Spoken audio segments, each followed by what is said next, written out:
In just a matter of months, 4 African countries have had coups that have seen the ousting of their leaders.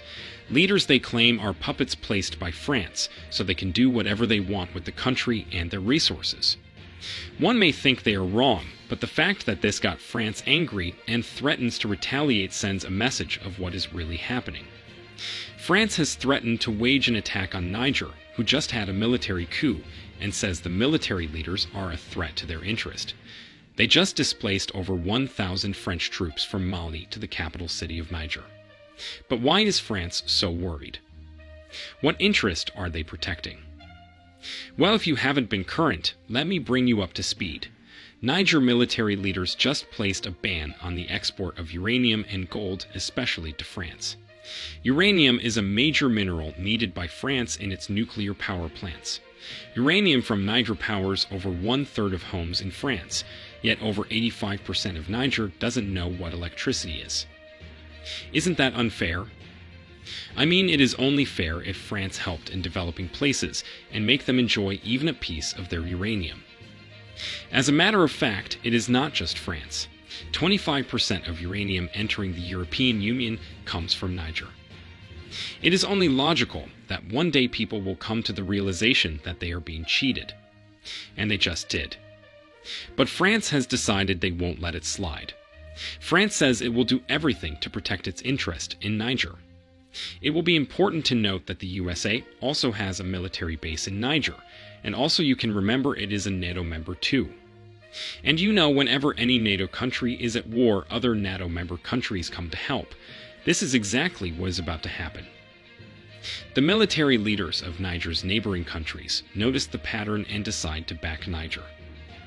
Who are these leaders and what pattern have they noticed, and why do they back Niger? Well, if you've not been informed, Mali and Burkina Faso have also had coups and their countries taken over by the military leaders too. Mali is led by Assimi Goïta, while Burkina Faso is led by Ibrahim Traoré. These two are strongly in favor of France leaving all of French Africa. They also warned that any attack on Niger means an attack on Mali and Burkina Faso too. They warned France and the US that they won't hesitate to send in troops to back Niger. Other ECOWAS member states condemn this act too, especially as the president of Niger is held hostage and they demand that he be freed. They also gave Niger a 7-day ultimatum to let him go.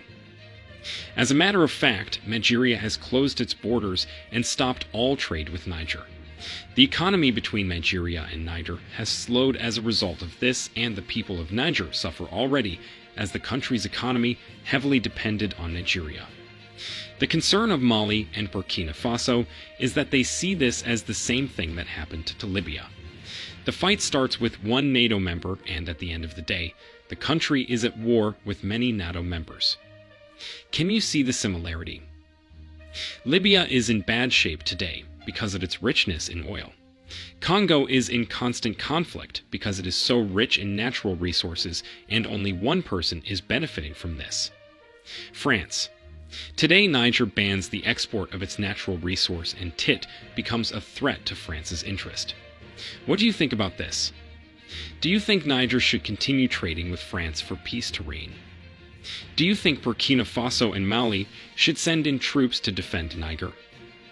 As for us, we love to see a world where every country uses its resources to make its people happy and rich while sharing a bit of God's blessings to the world with other countries.